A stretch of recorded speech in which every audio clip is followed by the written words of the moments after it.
बल बुद्धि ते प्रेरणा साहब जी सानू प्रदान करो। लड़ीवार कथा जगत गुरु धन श्री गुरु नानक देव साहब जी के पवित्र इतिहास की आप जी सरवण कर रहे हो। गरीब नवाज साहब सच्चे पातशाह जी महाराज जी ने भाई लालो नू किरतार्थ किया है। एवनाबाद नगर विच गुरु बाबा जी टिके हुए ने। एक महीने वास्ते रहन वास्ते भाई लालो ने बेनती की। सतगुरु जी ने बेनती स्वीकार की है। भाई मरदाना जी कहते महाराज तुसी कुछ दिन इत्थे रहना है, किरपा करके मैनू आग्या दिओ, मैं जाके पिछे परिवार नूं मिल आवां, नाले दस आवां कि मैं गुरु नानक साहब नाल चलिया हाँ। महाराज जी कहते जा मरदानिया साडे बारे भी इदां ही दस दी जिहो जिहा वेख के चलिया है पिता जी होना नूं। तो भाई मरदाना जी सतगुरां कोलों विदा हो के तलवंडी चले गए। इधर जगत गुरु पातशाह एवनाबाद नगर च विराजमान हन। रेत अक हार कर रोड़ां दी गुर करी विछाई, भारी करी तपस्या, इहो जी वड्डी तपस्या विच महाराज जी बलीन हन। आओ मन बिरतियां एकागर करिए। जगत गुरु जाहर पीर जगत गुर बाबा धन गुरु नानक देव साहब दे पवित्र चरनां विच अपणियां सुरतियां बिरतियां जोड़िए। गुरु चरनां विच हाजरियां लवाउंदे आखो जी सतनाम श्री वाहिगुरु साहिब जी। सतनाम श्री वाहिगुरु साहिब जी। दुवैया चंद बासुर बन में जाए बिराजे, कमल बदन दुख कदना। बासुर कहंदे आ दिन नूं। दिन दे समय सतगुरु जी भाई लालो दे घरों बाहर चले जाते हैं। एमनाबाद नगर दे बार-बार जिहड़ी खुली थां है उत्थे जाके सतगुरु जी पदमासण ला के बह जाते, अपने निज आनंद दे विच कुछ समा वलीन हो के बैठते हैं। जबे बिपावर होवे लखई आवें लालो सदना। जदों तरकालां हुंदियां ने, पिछला समा आउंदा, पिछले पहर दा दिन दा शाम हुंदी है, तां उस वेले सतगुरु सच्चे पातशाह जी महाराज वापस घर भाई लालो दे घर चरण पाउंदे हन। करत प्रीत सो असन तियारा, बिने पाके अचवावें। भाई लालो जी बड़े प्रेम नाल सनिमर भाव रख के सतगुरु सच्चे पातशाह जी नूं बेनती करके भोजन तैयार करके भावना नाल भोजन छकाउंदे हन। भगत वचल बो भगत देख के भोजन तैं कर पावें। भगत वचल सतगुरु जी भाई लालो दी भगती भावना वेख के ਉਹਦੇ हथों प्राप्त करके भोजन महाराज जी मुख च पाउंदे है। भोजन छकदे ने नाले भाई लालो ते खुशियां करदे हन। सदा अधीन दास के जो जात कुजात न जाने। सतगुरु जी सदा ही अपने दासां दे अधीन रहिंदे है, अपने सेवकां दे अधीन रहिंदे है। मेरे सतगुरां दा सुभाव है अपने दासां दे अधीन हो के रहना, क्योंकि साहब दे दास साहब नूं प्रेम करके अपने वस करके रखते हैं। ते जिथे प्रेम होवे प्रेम दे नाल सतगुरु सच्चे पातशाह जी वस विच आ जांदे है। तदे कलगीधर स्वामी जी ने बचन कहे ने, साच कहो सुन लिहो सभै, जिन प्रेम कियो तिन ही प्रभ पायो। महाराज सच्चे पातशाह जो सदा अपने दासां दे अधीन रहिंदे हन। गुण चतराई रीजे नाई, पाओ भगत पहचाने। महाराज जी जात कुजात नहीं वेखदे कि केड़ी जाति है, केड़ी बरादरी है, उच्ची जात है, नीवी जात, ये नहीं वेखदे। अपने दासां दा प्रेम भाव वेखदे ने, उन्हां दा कोई गुण कोई औगण ये नहीं तकदे। गरीब नवाज साहब सच्चे पातशाह जी महाराज केवल भाव भगती वेखदे ने, प्रेमा भगती वेख के रीझदे हन। दिज खतरी तज बैस तहां के, शूदर हुतो तिखाना। एमनाबाद नगर च ब्राह्मण भी रहिंदे ने, एमनाबाद दे विच खत्तरी भी रहिंदे ने, शूदर ते वैश। वैशां दा घर छड्ड के, खत्तरियां दे घर छड्ड के, ब्राह्मणां दे घर छड्ड के भाई लालो जो तरखान शूदर वर्ण दा सी ਉਹਦੇ ਘਰ ਆ ਕੇ ਸਤਿਗੁਰੂ ਜੀ ਰਹਿੰਦੇ ਆ, ਕਿਉਂਕਿ ਮੇਰੇ ਪਾਤਸ਼ਾਹ ਕੇਵਲ ਪ੍ਰੇਮਾ ਭਗਤੀ ਵੇਖਦੇ ਆ, ਉੱਚੀਆਂ ਨੀਵੀਆਂ ਜਾਤੀਆਂ ਬਰਾਦਰੀਆਂ ਨਹੀਂ ਵੇਖਦੇ। ਮੇਰੇ ਸਤਿਗੁਰਾਂ ਦੀ ਦ੍ਰਿਸ਼ਟੀ ਵਿੱਚ ਦੋ ਜਾਤੀਆਂ ਨੇ, ਸਿਰਫ ਦੋ, ਇੱਕ ਨੀਚ ਜਾਤ ਹੈ, ਇੱਕ ਉੱਤਮ ਜਾਤ ਹੈ। ਪੁੱਛਿਆ ਮਹਾਰਾਜ ਉੱਤਮ ਜਾਤੀ ਕਿਸ ਦੀ ਮੰਨਦੇ ਹੋ? ਮਹਾਰਾਜ ਜੀ ਕਹਿੰਦੇ ਉੱਤਮ ਜਾਤੀ ਉਸ ਦੀ ਹੈ ਜਿਹੜਾ ਨਿਰੰਕਾਰ ਪਰਮੇਸ਼ਰ ਦਾ ਭਜਨ ਕਰਦਾ ਹੈ। ਪੁੱਛਿਆ ਮਹਾਰਾਜ ਫਿਰ ਨੀਚ ਜਾਤ ਕਿਸ ਦੀ ਹੈ? ਮਹਾਰਾਜ ਜੀ ਕਹਿੰਦੇ ਨੀਚ ਜਾਤ ਉਹਦੀ ਹੈ ਜਿਹੜਾ ਰੱਬ ਨੂੰ ਵਿਸਾਰ ਦਿੰਦਾ ਹੈ। ਖਸਮ ਵਿਸਾਰੈ ਤੇ ਕਮਜਾਤ, ਜਿਹੜੇ ਰੱਬ ਨੂੰ ਵਿਸਾਰ ਦਿੰਦੇ ਆ ਉਹ ਕੰਮੀ ਕਮੀਨ ਨੀਵੀਂ ਜਾਤ ਦੇ ਲੋਕ ਨੇ, ਇਦਾਂ ਕਹਿ ਸਕਦੇ ਹਾਂ। ਇਹ ਦੋ ਹੀ ਜਾਤੀਆਂ ਨੇ ਮੇਰੇ ਸਤਿਗੁਰਾਂ ਦੀ ਦ੍ਰਿਸ਼ਟੀ ਵਿੱਚ। ਬਾਕੀ ਜਿਹੜੇ ਵਰਣ ਬੜਾਏ ਜਾਤੀਆਂ ਬਰਾਦਰੀਆਂ ਸਮਾਜ ਦੇ ਲੋਕਾਂ ਨੇ ਬਣਾਈਆਂ ਨੇ, ਉਹ ਮੇਰੇ ਪਾਤਸ਼ਾਹ ਜੀ ਨਹੀਂ ਮੰਨਦੇ। ਇੱਥੇ ਬ੍ਰਾਹਮਣਾਂ ਦੇ ਘਰ ਛੱਡ ਕੇ, ਖੱਤਰੀਆਂ ਤੇ ਵੈਸ਼ਾਂ ਦੇ ਘਰ ਛੱਡ ਕੇ ਸ਼ੂਦਰ ਵਰਣ ਦੇ ਧਾਰਨੀ ਭਾਈ ਲਾਲੋ ਜੀ ਹਨ, ਉਹਨਾਂ ਦੇ ਘਰ ਪਾਤਸ਼ਾਹ ਧੰਨ ਗੁਰੂ ਨਾਨਕ ਸਾਹਿਬ ਜੀ ਨੇ ਚਰਨ ਪਾਏ ਨੇ, ਉੱਥੇ ਸਤਿਗੁਰੂ ਜੀ ਬਿਰਾਜਮਾਨ ਹਨ। ਖਾਏ ਸਾਧ ਸੋ ਭੋਜਨ ਤਾਂ ਕੋ, ਔਰ ਬੜੇ ਸਵਾਦ ਨਾਲ ਭਾਈ ਲਾਲੋ ਦੇ ਵੱਲੋਂ ਪਕਾ ਕੇ ਭੇਟ ਕੀਤਾ ਭੋਜਨ ਮਹਾਰਾਜ ਜੀ ਰਸ ਨਾਲ ਛਕਦੇ ਹਨ। ਕੇਵਲ ਪ੍ਰੇਮੰ ਮਾਨਾ, ਕੇਵਲ ਪ੍ਰੇਮ ਹੀ ਮੰਨਦੇ ਆ ਸਤਿਗੁਰੂ ਜੀ, ਪ੍ਰੇਮ ਹੀ ਵੇਖਦੇ ਆ। ਪਰਮੇਸ਼ਰ ਦਾ ਸਰੂਪ ਹੀ ਪ੍ਰੇਮਮਈ ਹੈ ਗੁਰੂ ਖਾਲਸਾ ਜੀ। ਉਹਾ ਪ੍ਰੇਮ ਪਿਰੀ, ਅਕਾਲ ਪੁਰਖ ਪਰਮੇਸ਼ਰ ਪ੍ਰੇਮ ਦਾ ਸਰੂਪ ਹੈ। ਉਹ ਨਿਹੋ ਨਵੇਲਾ, ਉਹਦਾ ਹਮੇਸ਼ਾ ਜਿਹੜਾ ਨਿਹੋ ਹੈ ਪ੍ਰੇਮ ਹੈ, ਉਹ ਨਵਾਂ ਹੀ ਰਹਿੰਦਾ ਹੈ, ਉਹ ਕਦੇ ਪੁਰਾਣਾ ਪੁਰਾਤਨ ਨਹੀਂ ਹੁੰਦਾ। ਸਤਿਗੁਰੂ ਸੱਚੇ ਪਾਤਸ਼ਾਹ ਜੀ ਮਹਾਰਾਜ ਕੇਵਲ ਭਾਈ ਲਾਲੋ ਦਾ ਪ੍ਰੇਮ ਵੇਖ ਕੇ ਰਹਿ ਰਹੇ ਨੇ। ਚਾਂਪਤ ਪਾਉ ਹਾਕ ਤੇ ਪੌਨਾ, ਰਿਦੇ ਆਨੰਦ ਨ ਮਾਵੇ। ਭਾਈ ਲਾਲੋ ਜੀ ਨੂੰ ਜਦੋਂ ਸਮਾਂ ਬਣਦਾ ਹੈ, ਸਤਿਗੁਰੂ ਜੀ ਦੇ ਚਰਨਾਂ 'ਚ ਬਹਿ ਕੇ ਮਹਾਰਾਜ ਜੀ ਦੇ ਚਰਨ ਘੁੱਟਦੇ ਹਨ। ਮਹਾਰਾਜ ਜੀ ਦੇ ਚਰਨ ਦਬਾ ਕੇ ਚਰਨ ਝਸਣ ਦੀ ਸੇਵਾ ਭਾਈ ਲਾਲੋ ਜੀ ਕਰਦੇ, ਪੱਖਾ ਲੈ ਕੇ ਪੱਖਾ ਝੱਲਣ ਦੀ ਸੇਵਾ ਕਰਦੇ ਹਨ। ਦਿਨ ਮੈਂ ਕ੍ਰਿਤ ਕਰਤ ਸਭ ਆਪਣੀ, ਨਿਸ ਸੇਵਾ ਚਿਤ ਲਾਵੇ। ਦਿਨ ਵੇਲੇ ਸਤਿਗੁਰੂ ਜੀ ਬਾਹਰ ਚਲੇ ਜਾਂਦੇ ਤੇ ਭਾਈ ਲਾਲੋ ਜੀ ਆਪਣੀ ਜਿਹੜੀ ਕਿਰਤ ਸੀ ਤਰਖਾਣ ਦੀ ਲੱਕੜ ਦਾ ਕੰਮ ਕਰਦੇ ਸਨ, ਉਹ ਕੰਮ ਕਰਦੇ ਆ ਦਿਨ ਵੇਲੇ। ਤੇ ਸਤਿਗੁਰੂ ਜੀ ਦਿਨ ਵੇਲੇ ਬਾਹਰ ਰਹਿੰਦੇ ਆ। ਪਿਛਲੇ ਪਹਿਰ ਪਾਤਸ਼ਾਹ ਜੀ ਲੌਡੇ ਵੇਲੇ ਜਦੋਂ ਸ਼ਾਮ ਨੂੰ ਵਾਪਸ ਪਰਤਦੇ ਆ ਘਰ, ਤਾਂ ਰਾਤ ਸਮੇਂ ਭਾਈ ਲਾਲੋ ਜੀ ਸਤਿਗੁਰਾਂ ਦੀ ਸੇਵਾ ਕਰਦੇ। ਦਿਨੇ ਆਪਣੀ ਕਿਰਤ ਕਰਦੇ ਨੇ, ਰਾਤ ਨੂੰ ਮਹਾਰਾਜ ਜੀ ਜਦੋਂ ਬਿਰਾਜਦੇ ਆ ਨਾ ਪਲੰਘੇ ਤੇ ਮਹਾਰਾਜ ਜੀ ਦੇ ਚਰਨ ਘੁੱਟਣੇ। ਜਦੋਂ ਤੱਕ ਸਤਿਗੁਰੂ ਜੀ ਬਿਰਾਜ ਨਹੀਂ ਜਾਂਦੇ, ਨਿੰਦਰਾ ਵਸ ਨਹੀਂ ਹੋ ਜਾਂਦੇ, ਉਦੋਂ ਤੱਕ ਪੱਖਾ ਝੱਲਦੇ ਰਹਿੰਦੇ। ਬਹੁਤ ਘੱਟ ਸੌਂਦੇ ਭਾਈ ਲਾਲੋ ਜੀ, ਰਾਤ ਸੇਵਾ ਕਰਦੇ ਹੀ ਕੱਟ ਦਿੰਦੇ, ਦਿਨੇ ਆਪਣੀ ਕਿਰਤ ਬਿਰਤ ਕਰਦੇ ਹਨ। ਆਤਮ ਕੋ ਅਭਿਆਸ ਪਨੇ ਗੁਰ, ਤੂੰ ਸਤ ਚਿੱਤ ਆਨੰਦ। ਸਤਿਗੁਰੂ ਜੀ ਦੇ ਪਾਸ ਜਦੋਂ ਭਾਈ ਲਾਲੋ ਜੀ ਬਹਿੰਦੇ, ਮਹਾਰਾਜ ਜੀ ਆਤਮਾ ਦੇ ਅਭਿਆਸ ਦੀ ਗੱਲ ਕਰਦੇ।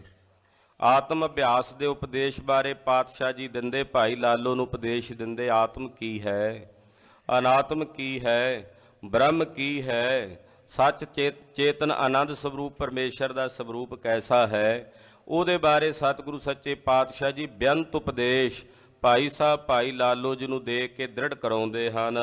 ਰਾਗ ਦ્વੈਖ ਤੇ ਹੀਨ ਸਰੂਪਾ, ਭਵ ਮ੍ਰਿਤ ਬਿਨ ਸੁਖ ਕੰਦਾ। ਮਹਾਰਾਜ ਜੀ ਕਹਿੰਦੇ ਭਾਈ ਲਾਲੋ ਜਿਹੜਾ ਤੇਰਾ ਆਤਮ ਸਰੂਪ ਹੈ, ਉਹਦੇ 'ਚ ਨਾ ਰਾਗ ਹੈ ਨਾ ਦ્વੈਸ਼ ਹੈ।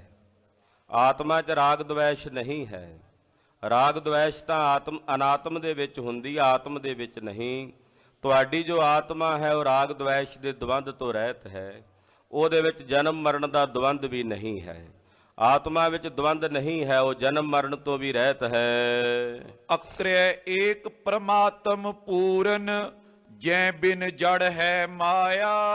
ਪਰਮਾਤਮਾ ਅਕਰਿਆ ਹੈ। ਅਕਰਿਆ ਦਾ ਮਤਲਬ ਕਿਰਿਆ ਤੋਂ ਰਹਿਤ ਹੈ। ਜਿਹੜਾ ਨਿਰਾਕਾਰ ਸਰੂਪ ਚ ਪਰਮੇਸ਼ਰ ਹੈ ਉਹ ਕਿਰਿਆ ਤੋਂ ਰਹਿਤ ਹੈ। ਖਾਲਸਾ ਜੀ, ਸੂਰਜ ਦੀ ਰੌਸ਼ਨੀ ਸਿੱਧੀ ਤਾਂ ਨਹੀਂ ਕਿਸੇ ਨੂੰ ਸਾੜ ਰਹੀ, ਪ੍ਰਕਾਸ਼ ਕਰਦੀ ਹੈ ਸੂਰਜ ਦੀ ਰੌਸ਼ਨੀ, ਲੋ ਆਉਂਦੀ ਹੈ ਧਰਤੀ ਤੇ, ਸਿੱਧਾ ਤਾਂ ਨਹੀਂ ਸਾੜਦੀ ਕਿਸੇ ਨੂੰ। ਇਹਨੂੰ ਵਿਆਪਕ ਚੇਤਨ ਕਹਿ ਸਕਦੇ ਹਾਂ। ਪਰ ਇੱਕ ਜਗ੍ਹਾ ਤੇ ਵਿਸ਼ਿਸ਼ਟ ਚੇਤਨ ਹੁੰਦਾ। ਉਹ ਕਿਵੇਂ? ਜਿਵੇਂ ਸੂਰਜ ਦੀ ਰੌਸ਼ਨੀ ਦੀਆਂ ਕਿਰਨਾਂ ਜਿਹੜੀਆਂ ਨੇ, ਉਹ ਜਦੋਂ ਇੱਕ ਲੈਂਜ 'ਚ ਪੈਂਦੀਆਂ ਨੇ, ਉਹਦੇ ਵਿੱਚੋਂ ਜਦੋਂ ਕਿਰਨਾਂ ਨਿਕਲ ਕੇ ਅੱਗੇ ਜਾਂਦੀਆਂ ਨੇ ਤੇ ਉਹ ਫਿਰ ਉਹਦੇ 'ਚ ਸ਼ਕਤੀ ਪੈਦਾ ਹੋ ਜਾਂਦੀ, ਉਹ ਸਾੜਨ ਲੱਗ ਪੈਂਦੀ ਹੈ। ਕੱਪੜੇ ਦੇ ਉੱਤੇ ਪਏ ਕੱਪੜਾ ਸਾੜ ਦਿੰਦੀ ਹੈ, ਲੈਂਜ 'ਚੋਂ ਨਿਕਲ ਕੇ ਜਾਵੇ। ਜੇ ਕਾਗਜ਼ ਪਿਆ ਤੇ ਕਾਗਜ਼ ਨੂੰ ਸਾੜ ਦਿੰਦੀ ਹੈ। ਹਾਲਾਂਕਿ ਰੋਸ਼ਨੀ ਤਾਂ ਉਹੀ ਹੈ ਨਾ, ਪਰ ਜਦੋਂ ਸ਼ੀਸ਼ੇ ਦੇ ਸਾਹਮਣੇ ਆਈ ਤੇ ਉਹ ਕਿਰਿਆ ਕਰਨ ਲੱਗ ਪਈ।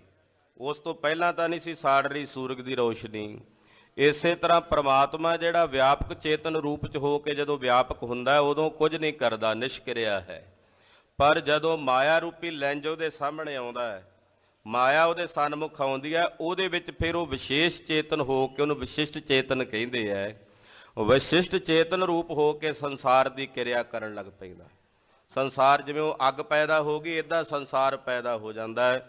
ਤੋ ਵਾਸਤਵਿਕ ਰੂਪ 'ਚ ਪ੍ਰਮਾਤਮਾ ਜਿਹੜਾ ਹੈ ਉਹ ਨਿਸ਼ਕਿਰਿਆ ਹੈ। ਇਸ ਕਰਕੇ ਇੱਥੇ ਮਹਾਰਾਜ ਜੀ ਕਹਿੰਦੇ ਅਕਿਰਿਆ, ਉਹ ਕਿਰਿਆ ਤੋਂ ਰਹਿਤ ਹੈ। ਏਕ ਪਰਮਾਤਮ, ਇੱਕੋ ਪਰਮਾਤਮਾ ਹੈ। ਪੂਰਨ ਜਿਹ ਬਿਨ ਜਗ ਹੈ ਮਾਇਆ, ਇੱਕੋ ਪ੍ਰਮਾਤਮਾ ਸਾਰਿਆਂ 'ਚ ਪਰਿਪੂਰਨ ਹੈ।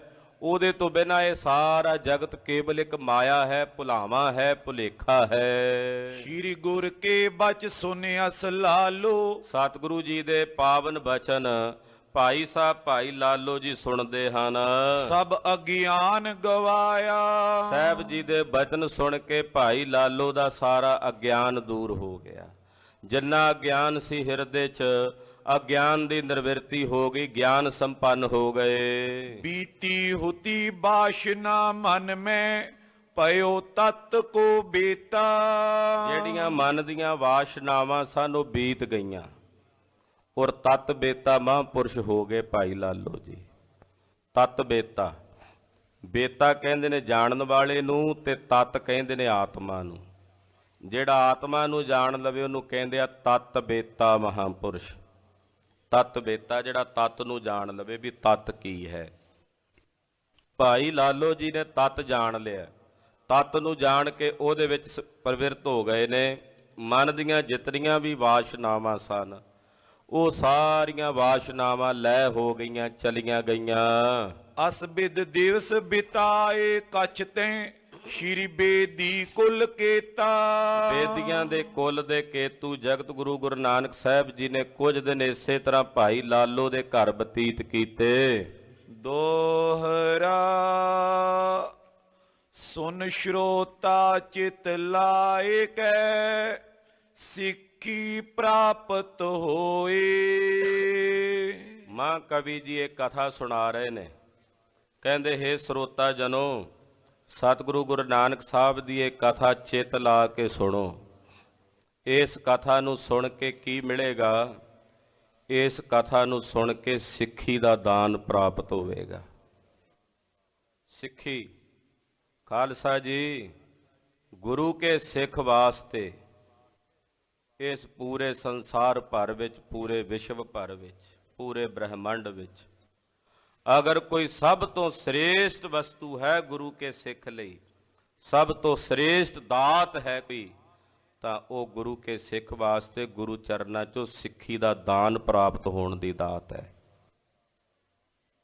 ਬੜੇ ਬੜੇ ਮਹਾਂਪੁਰਸ਼ਾਂ ਨੇ, ਬਾਬਾ ਬੁੱਢਾ ਸਾਹਿਬ ਜੀ ਜੈਸੇ ਮਹਾਂਪੁਰਸ਼ਾਂ ਨੇ 6 ਗੁਰੂ ਸਾਹਿਬਾਨਾਂ ਦੀ ਸੇਵਾ ਕੀਤੀ। 6ਵੇਂ ਪਾਤਸ਼ਾਹ ਜਾਂ 5ਵੇਂ ਪਾਤਸ਼ਾਹ ਜਾਂ 4ਥੇ ਪਾਤਸ਼ਾਹ ਨੇ ਜਦੋਂ ਵੀ ਕਿਹਾ, ਬਾਬਾ ਬੁੱਢਾ ਸਾਹਿਬ ਜੀ ਮੰਗੋ ਜੇ ਤੁਹਾਡੀ ਕੋਈ ਇੱਛਾ ਹੈ, ਤਾਂ ਬਾਬਾ ਬੁੱਢਾ ਸਾਹਿਬ ਜੈਸੇ ਮਹਾਂਪੁਰਸ਼ ਬ੍ਰਹਮ ਗਿਆਨੀਆਂ ਨੇ ਗੁਰੂ ਚਰਨਾਂ 'ਚ ਕੋਈ ਦਾਨ ਮੰਗਿਆ, ਮਹਾਰਾਜ ਕਿਰਪਾ ਕਰਕੇ ਸਾਨੂੰ ਆਪਣੇ ਚਰਨਾਂ ਦੀ ਸਿੱਖੀ ਦਾ ਦਾਨ ਬਖਸ਼ੋ। ਭਾਈ ਸਾਹਿਬ ਭਾਈ ਗੁਰਦਾਸ ਜੀ ਜੈਸੇ ਮਹਾਂਪੁਰਸ਼ਾਂ ਨੇ ਆਉਣ ਵਾਲੇ ਦਿਨਾਂ ਦੇ ਵਿੱਚ, ਮਾਘੀ ਵਾਲੇ ਦਿਨ 40 ਮੁਕਤਿਆਂ ਦਾ ਦਿਨ ਆਪਾਂ ਮਨਾਉਂਦੇ ਹਾਂ। ਵੈਸੇ ਭਾਵੇਂ ਕਿ ਜੰਗ ਵਿਸਾਖ ਦੇ ਮਹੀਨੇ 'ਚ ਹੋਇਆ ਹੈ, ਪਰ ਮਾਘੀ ਦੀ ਸੰਕਰਾਂਤ ਨੂੰ ਨਾ 40 ਮੁਕਤਿਆਂ ਨੂੰ ਚੇਤੇ ਕਰਦੇ ਹਾਂ। ਪੁਰਜਾ ਪੁਰਜਾ ਕੱਟ ਮਰੇ ਨੇ ਭਾਈ ਸਾਹਿਬ ਭਾਈ ਮਾਹ ਸਿੰਘ ਜੀ ਵਰਗੇ ਗੁਰੂ ਕੇ ਲਾਲ। ਕਲਗੀਧਰ ਜੀ ਨੇ ਜਦੋਂ ਪੁੱਛਿਆ ਮਾਹ ਸਿਆ ਮੰਗ ਕੀ ਚਾਹੀਦਾ ਹੈ, ਤੇ ਆਖਿਆ ਮਹਾਰਾਜ ਜਿਹੜੀ ਸਾਡੀ ਟੁੱਟ ਗਈ ਹੈ ਨਾ ਸਿੱਖੀ ਮਾਝੇ ਦੀ, ਕਿਰਪਾ ਕਰਕੇ ਉਹ ਗੰਢ ਲਵੋ, ਹੋਰ ਨਹੀਂ ਕੁਝ ਚਾਹੀਦਾ। ਗੁਰੂ ਕੇ ਸਿੱਖ ਵਾਸਤੇ ਸਭ ਤੋਂ ਅਮੋਲਕ ਦਾਤ ਗੁਰੂ ਕੀ ਸਿੱਖੀ ਹੈ। ਗੁਰੂ ਕੀ ਸਿੱਖੀ ਤੋਂ ਬਾਅਦ ਹੈ ਸਭ ਕੁਝ, ਜੋ ਕੁਝ ਵੀ ਹੈ ਸੰਸਾਰ ਵਿੱਚ ਉਹ ਸਭ ਕੁਝ ਗੁਰੂ ਕੀ ਸਿੱਖੀ ਤੋਂ ਬਾਅਦ ਹੈ। ਖਾਲਸਾ ਜੀ ਅੱਜ ਕੱਲ੍ਹ ਕਲੀ ਕਾਲ ਦੇ ਸਮੇਂ ਵਿੱਚ ਕਹਿੰਦੇ ਕੋਈ ਨਹੀਂ, ਸਿੱਖੀ ਤਾਂ ਬਾਅਦ ਵਿੱਚ ਕਰ ਲਵਾਂਗੇ, ਵਰਤਾ ਲਵਾਂਗੇ, ਪਹਿਲਾਂ ਆਹ ਚੀਜ਼ ਜ਼ਰੂਰੀ ਹੈ, ਪਹਿਲਾਂ ਆਹ ਕੰਮ ਜ਼ਰੂਰੀ ਹੈ, ਕੋਈ ਨਹੀਂ ਸਿੱਖੀ ਬਾਅਦ ਵਿੱਚ ਪਾੜ ਲਵਾਂਗੇ, ਕੋਈ ਨਹੀਂ ਜੀ ਕਿਤੇ ਸਿੱਖੀ ਦੌੜੀ ਜਾਂਦੀ। ਇਦਾਂ ਦੇ ਬੋਲ ਕਹਿਣ ਵਾਲੇ ਵੀ ਅੱਜ ਕੱਲ੍ਹ ਦੇ ਲੋਕ ਹੈਣ, ਜਿਹੜੇ ਕੇਵਲ ਨਾਮ ਧਰੀਕ ਸਿੱਖ ਨੇ, ਉੱਦਾਂ ਸਿੱਖੀ ਦੀ ਕਣੀ ਹਿਰਦੇ 'ਚ ਨਹੀਂ ਹੈ। ਮਹਾਰਾਜ ਮਹਾਂਕਵੀ ਭਾਈ ਸੰਤੋਖ ਸਿੰਘ ਜੀ ਕਹਿੰਦੇ, ਜਿਹੜੇ ਗੁਰੂ ਨਾਨਕ ਸਾਹਿਬ ਦੀ ਕਥਾ ਨੂੰ ਸੁਣਦੇ ਹਨ, ਇਸ ਕਥਾ ਨੂੰ ਸੁਣ ਕੇ ਤਿਨਾਂ ਨੂੰ ਸਿੱਖੀ ਦਾ ਦਾਨ ਪ੍ਰਾਪਤ ਹੁੰਦਾ ਹੈ। ਸਿੱਖੀ ਕੀ ਪਦਵੀ ਅਧਿਕ ਮਹਿਮਾ ਜਾਣੈ ਕੋਏ। ਸਿੱਖੀ ਦੀ ਪਦਵੀ ਸਭ ਤੋਂ ਅਧਿਕ ਹੈ, ਸਭ ਤੋਂ ਵੱਡੀ ਪਦਵੀ ਸਿੱਖ ਦੀ ਪਦਵੀ ਹੈ। ਉਰੇ ਮਹਿਮਾ ਕੋਈ ਵਿਰਲਾ ਹੀ ਜਾਣੇਗਾ। ਪੁੱਛਿਆ ਜੀ ਬੜੇ ਬੜੇ ਸਿੱਧਨਾਥ ਨੇ, ਕੀ ਉਹ ਵੱਡੇ ਹਨ? ਕੀ ਉਹਨਾਂ ਦੇ ਭਾਗ ਵੱਡੇ ਨੇ ਸਿੱਧਾਨਾਥਾਂ ਦੇ? ਕਹਿੰਦੇ ਜੀ ਨਹੀਂ ਮਹਾਰਾਜ, ਬੜੇ ਬੜੇ ਤਪਸਵੀ ਨੇ, ਬੜੇ ਬੜੇ ਰਿਸ਼ੀ ਨੇ, ਮੁਨੀ ਨੇ, ਕੀ ਉਹਨਾਂ ਦੇ ਭਾਗ ਵੱਡੇ ਐ? ਕਹਿੰਦੇ ਜੀ ਨਹੀਂ ਮਹਾਰਾਜ, ਬੜੇ ਬੜੇ ਦੇਵਤੇ ਨੇ, ਬੜੀਆਂ ਬੜੀਆਂ ਉੱਚੀਆਂ ਪਦਵੀਆਂ ਤੇ ਬੈਠੇ ਨੇ, ਉਹ ਦੇਵਤਿਆਂ ਦੇ ਭਾਗ ਬੜੇ ਵੱਡੇ ਹੋਣਗੇ? ਮਹਾਰਾਜ ਜੀ ਕਹਿੰਦੇ ਨਹੀਂ। ਪੁੱਛਿਆ ਮਹਾਰਾਜ ਫਿਰ ਕਿਸ ਦੇ ਭਾਗ ਸਭ ਤੋਂ ਵੱਡੇ ਹਨ? ਮਹਾਰਾਜ ਜੀ ਕਹਿੰਦੇ ਸਭ ਤੋਂ ਵੱਡੇ ਭਾਗ ਨੇ ਗੁਰੂ ਕੇ ਸਿੱਖਾਂ ਦੇ, ਜਿਨ੍ਹਾਂ ਤੇ ਗੁਰੂ ਕੀ ਬਖਸ਼ਿਸ਼ ਵਰਤਦੀ ਹੈ, ਜਿਨ੍ਹਾਂ ਤੇ ਗੁਰੂ ਦੀ ਕਿਰਪਾ ਵਰਤਦੀ ਹੈ। ਸਭ ਤੋਂ ਵੱਡੇ ਭਾਗ ਗੁਰਸਿੱਖਾਂ ਕੇ, ਗੁਰੂ ਕੇ ਸਿੱਖਾਂ ਦੇ ਭਾਗ ਸਭ ਤੋਂ ਵੱਡੇ ਹੈ। ਸਭ ਤੋਂ ਵੱਡੀ ਪਦਵੀ ਜੇ ਕੋਈ ਸੰਸਾਰ ਦੇ ਵਿੱਚ ਹੈ ਤਾਂ ਉਹ ਗੁਰਸਿੱਖ ਦੀ ਪਦਵੀ ਹੈ। ਦੇਵੀ ਦੇਵਤਿਆਂ ਦੀ, ਰਿਸ਼ੀਆਂ ਮੁਨੀਆਂ ਤਪਸਵੀਆਂ ਦੀ ਪਦਵੀ ਵੀ ਇਸ ਪਦਵੀ ਦੇ ਥੱਲੇ ਹਨ। ਮਹਾਰਾਜ ਜੀ ਕਹਿੰਦੇ ਕੋਈ ਵਿਰਲਾ ਹੀ ਜਾਣਦਾ ਹੈ, ਮਹਿਮਾ ਜਾਣੈ ਕੋਏ। ਜਿਵੇਂ ਰਤਨ ਦੀ ਸਾਰ ਕੋਈ ਵਿਰਲਾ ਹੀ ਜਾਣਦਾ, ਬਾਂਦਰ ਨੂੰ ਕੀ ਪਤਾ ਰਤਨ ਦਾ ਕੀ ਮੁੱਲ ਹੁੰਦਾ ਹੈ। ਗੁਰੂ ਕੀ ਸਿੱਖੀ ਦੀ ਜਿਹੜੀ ਪਦਵੀ ਹੈ, ਇਸ ਪਦਵੀ ਦੇ ਬਾਰੇ ਤਾਂ ਕੋਈ ਵਿਰਲਾ ਸਿੱਖ ਹੀ ਜਾਣੇਗਾ, ਜਿਹੜਾ ਇਸ ਪਦਵੀ ਨੂੰ ਧਾਰਨ ਕਰਕੇ ਇਹਨੂੰ ਮਾਣਦਾ ਹੈ। ਬਹੁਤਿਆਂ ਵਾਸਤੇ ਨਹੀਂ ਇਹ ਬਹੁਤੀ ਇਹ ਅਵਸਥਾ। ਮਹਾਰਾਜ ਜੀ ਕਹਿੰਦੇ ਕੋਈ ਵਿਰਲਾ ਹੈ ਜਿਹੜਾ ਸਿੱਖੀ ਦੀ ਇਸ ਪਦਵੀ ਨੂੰ ਜਾਣਦਾ ਹੈ। ਚੌਪਈ ਸਤਿਗੁਰ ਸਿੱਖ ਕੋ ਜਮਨੈ ਫੰਦੂ। ਆਹਾ, ਜਿਹੜੇ ਸਤਿਗੁਰਾਂ ਦੇ ਸਿੱਖ ਨੇ ਉਹਨਾਂ ਨੂੰ ਜੰਮਾਂ ਦੀਆਂ ਫਾਈਆਂ ਨਹੀਂ ਪੈਂਦੀਆਂ। ਆਖੋ ਸਤਨਾਮ ਸ੍ਰੀ ਵਾਹਿਗੁਰੂ। ਜਮਨ ਹੈ ਫੰਦੂ, ਫੰਦੂ ਕਹਿੰਦੇ ਨੇ ਫਾਈ ਨੂੰ। ਕਹਿੰਦੇ ਗੁਰੂ ਕੇ ਸਿੱਖ ਨੂੰ ਜੰਮ ਫਾਈ ਨਹੀਂ ਪਾ ਸਕਦਾ। ਗੁਰੂ ਕੇ ਸਿੱਖ ਨੂੰ ਜੰਮ ਆਪਣਾ ਖੁਰਾਕ ਜਾਂ ਆਪਣੀ ਗਰਾਸ ਨਹੀਂ ਬਣਾ ਸਕਦਾ। ਜਿਉ ਬਾਸਰ ਮੈਂ ਜੋਨ ਨ ਚੰਦੂ। ਕਿਵੇਂ? ਜਿਵੇਂ ਦਿਨ ਦੇ ਵਿੱਚ ਚੰਦਰਮਾ ਦੀ ਕਲਪਨਾ ਨਹੀਂ ਨਾ ਹੁੰਦੀ, ਸੂਰਜ ਦੇ ਚਾਨਣੇ ਦੇ ਵਿੱਚ ਚੰਦਰਮਾ ਦਾ ਚਾਨਣਾ ਜਿਵੇਂ ਨਹੀਂ ਦਿਸਦਾ। ਚਰਨ ਕਮਲ ਰਤ ਭਾਨ ਪ੍ਰਕਾਸ਼ੂ। ਕਹਿੰਦੇ ਸਾਹਿਬ ਜੀ ਦੇ ਚਰਨ ਕਮਲਾਂ ਦੇ ਵਿੱਚ ਜਿਨ੍ਹਾਂ ਦੀ ਰਤੀ ਹੈ, ਉਹ ਜਿਵੇਂ ਸੂਰਜ ਦਾ ਪ੍ਰਕਾਸ਼ ਹੁੰਦਾ ਹੈ ਤੇ ਉਹ ਕਮਲ ਖਿੜ ਜਾਂਦੇ ਹਨ। ਕਿਉਂ ਦੀਸੇ ਸ਼ਸ਼ ਤਮਨੇ ਪਾਸੂ। ਕਹਿੰਦੇ ਜਿਵੇਂ ਚੰਦਰਮਾ ਦੇ ਨੇੜੇ ਹਨੇਰਾ ਨਜ਼ਰ ਨਹੀਂ ਨਾ ਆਉਂਦਾ, ਏਦਾਂ ਗੁਰੂ ਕੇ ਸਿੱਖ ਦੇ ਨੇੜੇ ਜੰਮ ਨਹੀਂ ਆਉਂਦੇ। ਸ਼ਰਦਾ ਆਤਪ ਦੀਪਤ ਜੇਵਾ। ਕਹਿੰਦੇ ਗੁਰੂ ਕੇ ਸਿੱਖ ਦੇ ਪਾਸ ਸ਼ਰਧਾ ਰੂਪੀ ਧੁੱਪ ਚੜੀ ਰਹਿੰਦੀ ਹੈ। ਉਹ ਆਪਣੇ ਗੁਰੂ ਤੇ ਅਟੁੱਟ ਸ਼ਰਧਾ ਰੱਖਦਾ ਹੈ। ਪਰਮ ਤਿਮਰ ਕਿਉਂ ਹੋਵੇ ਤਹਿਵਾ। ਜਿਹੜੇ ਗੁਰੂ ਕੇ ਸਿੱਖ ਦੇ ਕੋਲ ਸ਼ਰਧਾ ਰੂਪੀ ਧੁੱਪ ਚੜੀ ਹੋਵੇ, ਉੱਥੇ ਸ਼ੰਕੇ ਤੇ ਭਰਮ ਦਾ ਹਨੇਰਾ ਨਹੀਂ ਹੋ ਸਕਦਾ। ਆਖੋ ਸਤਨਾਮ ਸ੍ਰੀ ਵਾਹਿਗੁਰੂ। ਜਿਹੜੇ ਸ਼ਰਧਾ ਵਿਹੂਣੇ ਬੰਦੇ ਨੇ ਉਹਨਾਂ ਅੰਦਰ ਝਟ ਸ਼ੰਕਾ ਪੈ ਜਾਂਦਾ। ਸ਼ਰਧਾ ਵਿਹੂਣੇ ਬੰਦਿਆਂ ਵਿੱਚ ਝਟ ਭਰਮ ਪੈਦਾ ਹੋ ਜਾਂਦਾ ਹੈ।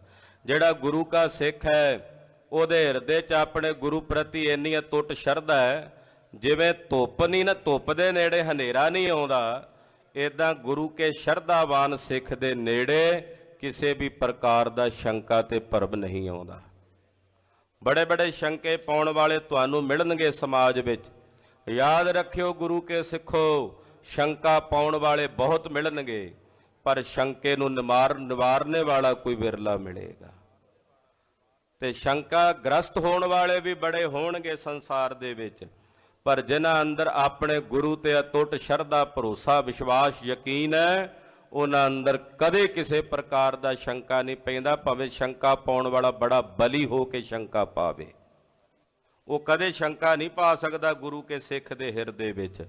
ਜਿਵੇਂ ਧੁੱਪ ਦੇ ਨੇੜੇ ਹਨੇਰਾ ਨਹੀਂ ਆਉਂਦਾ, ਏਦਾਂ ਸ਼ਰਧਾਵਾਨ ਸਿੱਖ ਦੇ ਨੇੜੇ ਕਿਸੇ ਪ੍ਰਕਾਰ ਦਾ ਭਰਮ ਦਾ ਹਨੇਰਾ ਨਹੀਂ ਆਉਂਦਾ। ਉਡਗਨ ਕਿਲ ਵਿਖ ਨਹੀਂ ਪ੍ਰਕਾਸ਼ਿਤ। ਗੁਰੂ ਕੇ ਸਿੱਖ ਦੇ ਪਾਸ ਜਿਹੜਾ ਗੁਰੂ ਦੇ ਗਿਆਨ ਰੂਪੀ ਸੂਰਜ ਚੜ੍ਹਿਆ ਹੈ, ਉੱਥੇ ਫੇਰ ਪਾਪਾਂ ਰੂਪੀ ਜਿਹੜੇ ਤਾਰੇ ਨੇ ਉਹਨਾਂ ਦਾ ਵੀ ਪ੍ਰਕਾਸ਼ ਨਹੀਂ ਹੁੰਦਾ। ਜਿਵੇਂ ਸੂਰਜ ਦੇ ਪ੍ਰਕਾਸ਼ ਵਿੱਚ ਤਾਰੇ ਪ੍ਰਕਾਸ਼ ਨਹੀਂ ਕਰਦੇ, ਏਦਾਂ ਜਿਨ੍ਹਾਂ ਗੁਰਸਿੱਖਾਂ ਦੇ ਹਿਰਦੇ 'ਚ ਗਿਆਨ ਦਾ ਪ੍ਰਕਾਸ਼ ਹੈ, ਉਹਨਾਂ ਅੰਦਰ ਕਿਸੇ ਵੀ ਪਾਪ ਕਰਮ ਦੇ ਤਾਰੇ ਜਿਹੜੇ ਨੇ ਨਹੀਂ ਟਿਮਟਮਾਉਂਦੇ, ਯਾਨੀ ਕਿ ਉਹ ਕਦੇ ਕਿਸੇ ਪਾਪ ਦੇ ਵਿੱਚ ਪ੍ਰਵਿਰਤ ਨਹੀਂ ਹੁੰਦੇ। ਬੇਮੁਖਤਾ ਨਿਸ ਜੈ ਭੀ ਨਾਸਤ। ਬੇਮੁਖਤਾ ਰੂਪੀ ਰਾਤ ਗੁਰਸਿੱਖ ਦੀ ਨਾਸ ਹੋ ਗਈ ਹੈ। ਬੇਮੁਖਤਾ ਰੂਪੀ ਰਾਤ ਜਿਹੜੀ ਆ ਗੁਰਸਿੱਖ ਦੀ ਨਿਰਵਿਰਤ ਹੋ ਗਈ ਹੈ। ਕਵੀ ਕਰ ਬੰਦ ਗੁਰੂ ਪਦ ਬੰਦੇ। ਮਹਾਕਵੀ ਕਵੀਰਾਜ ਭਾਈ ਸੰਤੋਖ ਸਿੰਘ ਜੀ ਕਹਿੰਦੇ, ਮੈਂ ਹੱਥ ਜੋੜ ਕੇ ਜਗਤ ਗੁਰੂ ਗੁਰੂ ਨਾਨਕ ਸਾਹਿਬ ਦੇ ਪਵਿੱਤਰ ਚਰਨ ਕਮਲਾਂ ਤੇ ਬੰਦਨਾ ਕਰਦਾ ਹਾਂ। ਸਿੱਖੀ ਜਾਚੇ ਆਨੰਦ ਕੰਦੇ। ਜੋ ਸੂਰਜ ਵਾਂਗੂ ਪ੍ਰਕਾਸ਼ ਕਰਨ ਵਾਲੇ ਗੁਰੂ ਨਾਨਕ ਸਾਹਿਬ ਦੇ ਚਰਨ ਨੇ, ਉਹਨਾਂ ਤੇ ਬੰਦਨਾ ਕਰਕੇ ਮੈਂ ਗੁਰੂ ਨਾਨਕ ਸਾਹਿਬ ਦੇ ਚਰਨਾਂ 'ਚੋਂ ਦਾਨ ਮੰਗਦਾ ਹਾਂ ਔਰ ਬੇਨਤੀ ਕਰਕੇ ਦਾਨ ਮੰਗਦਾ, ਹੇ ਗੁਰੂ ਨਾਨਕ ਸਾਹਿਬ ਕਿਰਪਾ ਕਰਕੇ ਮੈਨੂੰ ਆਪਣੀ ਸਿੱਖੀ ਦਾ ਦਾਨ ਦੇ ਕੇ ਨਿਵਾਜੋ। ਮਹਾਰਾਜ ਮੈਨੂੰ ਆਪਣੀ ਸਿੱਖੀ ਦੀ ਦਾਤ ਦੇ ਕੇ ਨਿਵਾਜੋ। ਏਕ ਆਸ ਨਾਸੀ ਅਬ ਓਰੀ ਦਰਸ਼ਨ ਦਿਓ ਲਾਲਸਾ ਮੋਰੀ। ਮਹਾਕਵੀ ਜੀ ਕਵੀਰਾਜ ਭਾਈ ਸੰਤੋਖ ਸਿੰਘ ਜੀ ਕਹਿੰਦੇ, ਹੇ ਗੁਰੂ ਨਾਨਕ ਸਾਹਿਬ ਮੇਰੇ ਅੰਦਰ ਇੱਕੋ ਹੀ ਆਸ ਰਹਿ ਗਈ ਹੈ, ਬਾਕੀ ਸਾਰੀਆਂ ਆਸਾਂ ਦੂਰ ਹੋ ਗਈਆਂ। ਇੱਕੋ ਹੀ ਆਸ ਰਹਿ ਗਈ ਹੈ ਮਨ ਵਿੱਚ, ਹੁਣ ਹੋਰ ਕੋਈ ਆਸ ਨਹੀਂ ਰਹੀ ਮੇਰੇ ਮਨ ਵਿੱਚ। ਗਰੀਬ ਨਵਾਜ ਆਖਿਆ, ਕਿਹੜੀ ਆਸ ਹੈ ਮਹਾਕਵੀ ਜੀ ਤੁਹਾਡੇ ਹਿਰਦੇ ਵਿੱਚ? ਕਹਿੰਦੇ, ਇੱਕੋ ਇੱਕ ਆਸ ਹੈ, ਹੇ ਗੁਰੂ ਨਾਨਕ ਸਾਹਿਬ ਕਿਰਪਾ ਕਰਕੇ ਮੈਨੂੰ ਆਪਣੇ ਦਰਸ਼ਨ ਦੇ ਕੇ ਕਿਰਤਾਰਥ ਕਰੋ। ਦਰਸ਼ਨ ਪਿਆਸੀ ਦਿਨ ਸਰਾਤ, ਚਿਤਮੋ ਆਨੰਦਨ ਨੀਤ, ਖੋਲ ਕਪਟ ਗੁਰ ਮੇਲੀਆ, ਨਾਨਕ ਹਰ ਸੰਗ ਮੀਤ। ਇੱਕੋ ਇੱਕ ਆਸ ਰਹਿ ਗਈ ਹੈ ਕੇਵਲ ਤੁਹਾਡੇ ਦਰਸ਼ਨਾਂ ਦੀ। ਇਹ ਦੋਏ ਨੈਣਾ ਮਤ ਛੂਹੋ ਫਿਰ ਦੇਖਣ ਕੀ ਆਸ। ਕਾਗਾ ਕਰੰਗ ਢੰਡੋਲਿਆ ਸਗਲਾ ਖਾਇਆ ਮਾਸ। ਇਹ ਦੋਏ ਨੈਣਾ ਮਤ ਛੂਹੋ ਫਿਰ ਦੇਖਣ ਕੀ ਆਸ। ਹੈ ਗਰੀਬ ਨਵਾਜ ਕੇਵਲ ਇੱਕੋ ਆਸ ਹੈ ਮਨ ਵਿੱਚ ਕਿ ਆਪ ਜੀ ਦੇ ਦਰਸ਼ਨ ਹੋ ਜਾਣ, ਆਪ ਜੀ ਦੇ ਦਿਦਾਰਿਆਂ ਦੀ ਝਲਕ ਪ੍ਰਾਪਤ ਹੋ ਜਾਏ।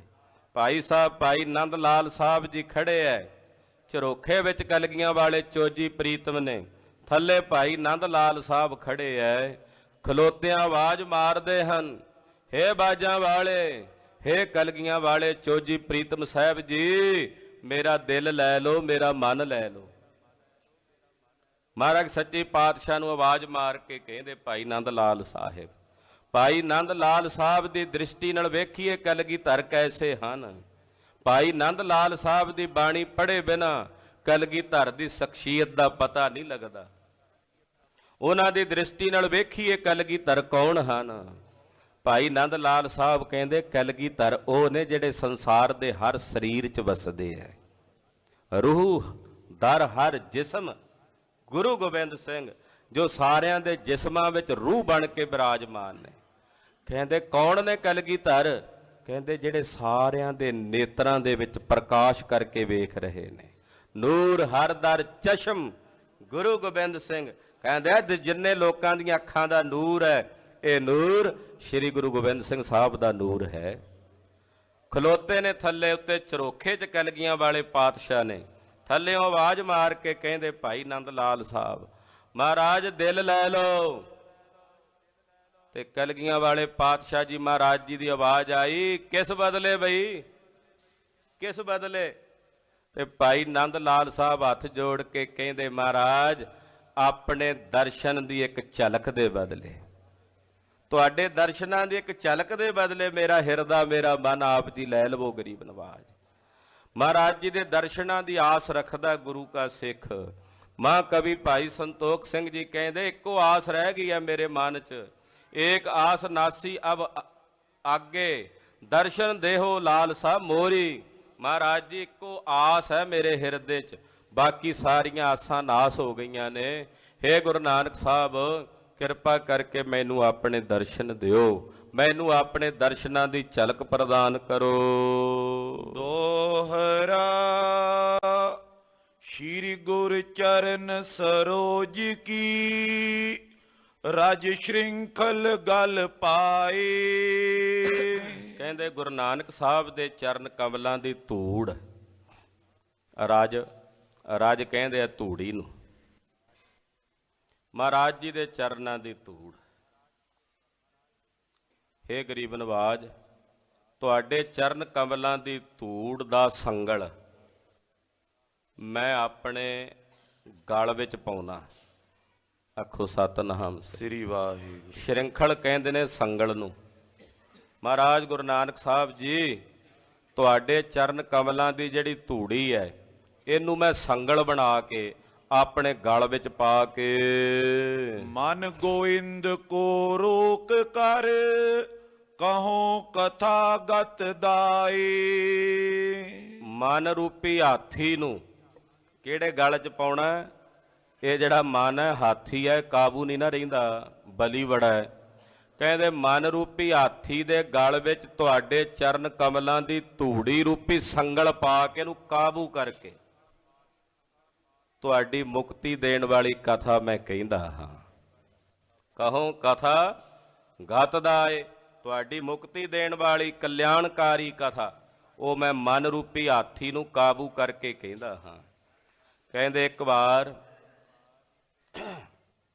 ਅਯੁੱਧਿਆ ਦੇ ਵਿੱਚ ਹਾਥੀ ਜਿਹੜਾ ਉਹ ਪਾਣੀ ਚੋਂ ਨਹਾ ਕੇ ਬਾਹਰ ਨਿਕਲਿਆ। ਜਦੋਂ ਬਾਹਰ ਨਿਕਲਿਆ ਤੇ ਉਹ ਮਿੱਟੀ ਚੁੱਕ ਚੁੱਕ ਕੇ ਸਿਰ ਤੇ ਪਾਈ ਜਾਵੇ ਤੇ ਰਹਿਮਨ ਫਕੀਰ ਉੱਥੇ ਖੜਾ। ਇੱਕ ਹੋਰ ਵਿਦਵਾਨ ਉਹਨਾਂ ਦੇ ਪਾਸ ਆਇਆ ਤੇ ਆ ਕੇ ਕਹਿਣ ਲੱਗਾ, ਰਹਿਮਨ, ਇਹ ਹਾਥੀ ਕਿੰਨਾ ਮੂਰਖ ਹੈ ਵੀ ਇੱਥੇ ਇਹ ਨਹਾ ਕੇ ਬਾਹਰ ਨਿਕਲਿਆ ਤੇ ਸਿਰ ਵਿੱਚ ਚੁੱਕ ਚੁੱਕ ਕੇ ਮਿੱਟੀ ਪਾਈ ਜਾਂਦਾ। ਇਹ ਕਿਤਨਾ ਮੂਰਖ ਹੈ ਵੀ ਮਿਹਨਤ ਕਰਕੇ ਇਹਨੂੰ ਨਵਾਇਆ ਇਹਦੇ ਮਾਲਕ ਨੇ, ਇਹ ਫਿਰ ਮਿੱਟੀ ਸਿਰ ਤੇ ਪਾਈ ਜਾਂਦਾ। ਤੇ ਰਹਿਮਨ ਕਹਿੰਦਾ, ਸੱਜਣਾ, ਗੱਲ ਏਦਾਂ ਹੈ ਕਿ ਇਹ ਹਾਥੀ, ਉਹੀ ਹਾਥੀ ਇਹਨੂੰ ਇਉਂ ਪ੍ਰਤੀਤ ਹੁੰਦਾ ਵੀ ਮੈਂ ਸ਼੍ਰੀ ਰਾਮ ਦਾ ਸੇਵਕ ਹਾਂ ਤੇ ਇਹ ਅਯੁੱਧਿਆ ਸ਼੍ਰੀ ਰਾਮ ਜੀ ਦੀ ਭੂਮੀ ਆ, ਉਹਨਾਂ ਦੇ ਚਰਨਾਂ ਨਾਲ ਪਵਿੱਤਰ ਹੋਈ ਹੈ। ਇਹ ਮਿੱਟੀ ਚੁੱਕ ਚੁੱਕ ਕੇ ਸਿਰ ਵਿੱਚ ਪਾਉਂਦਾ ਤੇ ਲੱਭਦਾ ਵੀ ਸ਼ਾਇਦ ਉਹ ਮਿੱਟੀ ਦਾ ਕੋਈ ਕਣ ਮੇਰੇ ਸਿਰ ਵਿੱਚ ਪੈ ਜਾਏ ਜਿਹੜਾ ਕਣ ਭਗਵਾਨ ਰਾਮਚੰਦਰ ਦੇ ਚਰਨਾਂ ਨੂੰ ਛੂਹਿਆ ਹੋਵੇ। ਇਹ ਵੇਖਣ ਵਾਲਾ ਨਜ਼ਰੀਆ ਹੈ। ਗੁਰੂ ਕਾ ਸਿੱਖ ਜਦੋਂ ਗੁਰੂ ਕੇ ਇਤਿਹਾਸਕ ਸਥਾਨਾਂ ਤੇ ਆਉਂਦਾ ਨਾ, ਅਸਥਾਨ ਸਾਰੇ ਗੁਰੂ ਸਾਹਿਬ ਦੇ ਪਵਿੱਤਰ ਜਿੱਥੇ ਮਹਾਰਾਜ ਜੀ ਦਾ ਪ੍ਰਕਾਸ਼ ਹੋਵੇ, ਪਰ ਜਿਹੜੇ ਸਤਿਗੁਰਾਂ ਦੇ ਇਤਿਹਾਸਕ ਸਥਾਨ ਨੇ ਉੱਥੇ ਗੁਰਸਿੱਖ ਅੰਦਰ ਇਹ ਭਾਵਨਾ ਹੁੰਦੀ, ਇੱਥੇ ਨੌਵੇਂ ਪਾਤਸ਼ਾਹ ਨੇ ਚਰਨ ਪਾਏ ਹੈ, ਇੱਥੇ ਸਤਿਗੁਰੂ ਜੀ ਬੈਠੇ ਸਨ, ਇੱਥੇ ਮਹਾਰਾਜ ਜੀ ਨੇ ਸਰੋਵਰ 'ਚ ਚਰਨ ਪਾਏ ਸਨ, ਇੱਥੇ ਗੁਰੂ ਨਾਨਕ ਸਾਹਿਬ ਜੀ ਵਿਚਰੇ ਨੇ। ਉੱਥੇ ਜਾ ਕੇ ਅਦਕ ਭਾਵਨਾ ਗੁਰਸਿੱਖ ਦੇ ਹਿਰਦੇ 'ਚ ਜਾਗਦੀ ਹੈ ਤੇ ਜਦੋਂ ਮੱਥਾ ਟੇਕਦਾ ਜ਼ਮੀਨ ਤੇ ਇਹ ਭਾਵਨਾ ਜਾਣ ਕੇ ਰੱਖ ਕੇ ਟੇਕਦਾ, ਸ਼ਾਇਦ ਉਹ ਮਿੱਟੀ ਦਾ ਕੋਈ ਕਣ ਮੇਰੇ ਮੱਥੇ ਤੇ ਲੱਗ ਜਾਏ ਜਿਹੜੇ ਮਿੱਟੀ ਦੇ ਕਣ ਨੂੰ ਨੌਵੇਂ ਪਾਤਸ਼ਾਹ ਜਾਂ 10ਵੇਂ ਪਾਤਸ਼ਾਹ ਦੇ ਚਰਨਾਂ ਦੀ ਛੂਹ ਪ੍ਰਾਪਤ ਹੋਵੇ। ਇਹ ਗੁਰੂ ਕੇ ਸਿੱਖ ਦੀ ਭਾਵਨਾ ਹੁੰਦੀ ਹੈ। ਤੇ ਸਤਿਗੁਰੂ ਜੀ ਦੇ ਪਾਵਨ ਚਰਨਾਂ ਦਾ ਜਿੱਥੇ ਪਾਤਸ਼ਾਹ ਦੇ ਚਰਨ ਪਏ ਹੈ, ਗੁਰੂ ਕਾ ਸਿੱਖ ਉਥੋਂ ਧੂੜੀ ਚੁੱਕ ਕੇ ਮਸਤਕ ਤੇ ਲਾਉਂਦਾ। ਲੈ ਧੂਰ ਮੁਖ ਲਾਵਾ, ਉਥੋਂ ਧੂੜੀ ਲੈ ਕੇ ਆਪਣੇ ਮਸਤਕ ਤੇ ਲਾਉਂਦਾ ਹੈ। ਤੋ ਇੱਥੇ ਮਾਂ ਕਵੀ ਜੀ ਕਹਿੰਦੇ, ਮਹਾਰਾਜ, ਤੁਹਾਡੇ ਚਰਨ ਕਮਲਾਂ ਦੀ ਧੂੜੀ ਰੂਪੀ ਸੰਗਲ ਨੂੰ ਮੈਂ ਆਪਣੇ ਮਨ ਰੂਪੀ ਹਾਥੀ ਦੇ ਗਲ ਵਿੱਚ ਪਾ ਕੇ ਇਹਨੂੰ ਕਾਬੂ ਕਰਕੇ ਤੁਹਾਡੀ ਮੁਕਤੀ ਦੇਣ ਵਾਲੀ ਪਾਵਨ ਅੰਮ੍ਰਿਤ ਕਥਾ ਨੂੰ ਕਹਿੰਦਾ ਹਾਂ। ਜਿਵੇਂ ਸਤਿਗੁਰੂ ਏਮਨਾਬਾਦ ਨਗਰ ਦੇ ਵਿੱਚ ਕੌਤਕ ਕਰ ਰਹੇ ਨੇ, ਉਹ ਕਥਾ ਆਪ ਜੀ ਅਗਲਿਆਂ ਪ੍ਰਸੰਗਾਂ ਵਿੱਚ ਸਰਵਣ ਕਰੋਗੇ। ਗਰੀਬ ਨਵਾਜ ਸਤਿਗੁਰਾਂ ਦਾ ਪਵਿੱਤਰ ਇਤਿਹਾਸ ਕਥਨ ਕਰਦਿਆਂ ਹੋਈਆਂ ਭੁੱਲਾਂ ਚੁੱਕਾਂ ਦੀ ਖਿਮਾ ਕਰਨੀ, ਅਰਦਾਸ ਕਰਨੀ ਕਿ ਸਤਿਗੁਰੂ ਜੀ ਅਗਾਂਹ ਵਾਸਤੇ ਸਦਬੁੱਧੀ ਤੇ ਸਮੱਤ ਪ੍ਰਦਾਨ ਕਰਨ।